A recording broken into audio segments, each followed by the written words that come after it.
Today we are going to study about angles. आज हम types of angles के बारे में पढ़ेंगे। पहला होता है एक्यूट एंगल। क्या होता है? Acute angle. एक्यूट एंगल क्या होता है? जिस एंगल का मेजर 0 डिग्री से 90 डिग्री तक होता है उसको लोग क्या बोलते हैं? Acute angle. अब straight angle, what do you understand by straight angle? Straight मतलब क्या होता है? सीधा। याद है? सीधा है। ये जो हाथ स्ट्रेट लाइन जा रही है, जो एंगल स्ट्रेट लाइन में बनता है उसको लोग बोलते हैं स्ट्रेट एंगल। इसका मेजर होता है कितना? 180। कितना होता है? 180। चलिए आगे बढ़ते हैं। Right angle, what do you understand bye right angle? आप राइट एंगल से क्या समझते हैं? AOB। इसमें क्या होता है? जब कोई भी एंगल बिल्कुल ऐसे स्ट्रेट बनता है, एक लाइन से जा रही है उसमें बिल्कुल एक पर्टिकुलर लाइन आती है, तो 90 डिग्री का एंगल बनती है। कितने डिग्री का एंगल बनती है? 90 डिग्री का। अब लोग बात करते हैं रिफ्लेक्स एंगल की। इसकी बात करते हैं रिफ्लेक्स एंगल। अब रिफ्लेक्स एंगल का मतलब क्या होता है? जब कोई भी एंगल स्ट्रेट लाइन वाले एंगल से आगे बढ़ जाता है, मतलब क्या इसका मेजर 180 डिग्री से ज्यादा होता है। क्या होता है? ज्यादा होता है। ज्यादा होता है। और 360 डिग्री से कम होता है। मतलब एक कंप्लीट एंगल से कम होता है। ऑब्टूज एंगल कौन सा एंगल होता है? ऑब्टूज एंगल वो एंगल होता है इसका मेजर 90 डिग्री से ज्यादा होता है। मतलब क्या इससे तुम्हारा एंगल मेजर होगा क्या होगा? ज्यादा होगा। और 180 से कम होगा। मतलब क्या कि राइट एंगल से ज्यादा और स्ट्रेट एंगल से कम।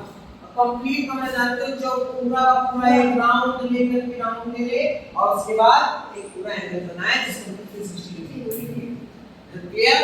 नहीं आ रहा एक बार आप फिर से रिपीट कर रहे हैं, ठीक है? अगर PQR यहां पर एक राइट एंगल है, राइट एंगल में क्या होता है? अगर दो एंगल्स का सम, एक 50 डिग्री और एक 40 डिग्री, अगर ये दोनों का सम 90 डिग्री के बराबर आ रहा है, ये कॉम्प्लीमेंट्री एंगल्स है। When the sum of measures of two angles is 90 degree, the angles are complementary। लोगों को कॉम्प्लीमेंट्री तब बोलेंगे जब उन दोनों का सम 90 डिग्री के इक्वल आएगा। For example 50 degree 40 degree, for example 60 degree 30 degree. ये सब एंगल्स जो है कॉम्प्लीमेंट्री एंगल्स होंगे अगर उनके दोनों के सम 90 डिग्री के बराबर आएंगे। तो टुडे अब हम लोग बात करते हैं सप्लीमेंट्री एंगल्स। अगर लोगों ने कॉम्प्लीमेंट्री एंगल्स की बात करी, अब लोग सप्लीमेंट्री एंगल्स की बात करेंगे। चलिए, सप्लीमेंट्री एंगल्स कौन से एंगल्स होते हैं? सप्लीमेंट्री एंगल्स वो होते हैं जो कि दो एंगल्स का मेजर अगर 180 डिग्री के बराबर आ रहा है तो हम लोग उसको बोलेंगे सप्लीमेंट्री एंगल्स। क्या बोलेंगे? Supplementary angles. अब अगर दो एंगल्स दिए गए हैं 90 बराबर, तो हम लोगों ने जाना था कि जो स्ट्रेट लाइन होती है उसका एंगल कितना बनता है? 180 डिग्री। मतलब अगर कोई भी दो एंगल्स अगर स्ट्रेट लाइन में आ रहे हैं, कोई भी two angles, then they are said to be supplementary। तब हम उन एंगल्स को सप्लीमेंट्री बोलेंगे। जैसे एक क्लॉक आपको दिख रही होगी, एक क्लॉक है, इसमें ये जब 6 बजते हैं जो लाइंस है क्लॉक की सुइयां होती हैं एक स्ट्रेट लाइन में, अब इसे एक लाइन में जा रही है, तो अगर इस एंगल को और इस एंगल को हम लोग क्या करेंगे? ऐड करेंगे। क्या हो जाएगा वो?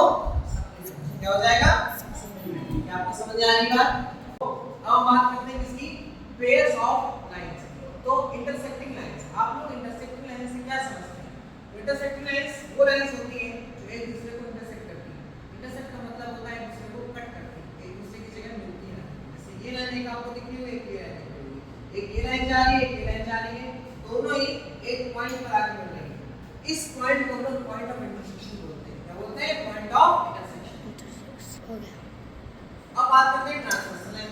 ट्रांसवर्सल लाइन क्या होती है? ट्रांसवर्सल लाइन वो लाइन होती है जब कोई भी दो पैरेलल लाइंस में एक लाइन आकर के ऐसे इंटरसेक्ट करती है तो उसको हम लोग ट्रांसवर्सल बोलते हैं।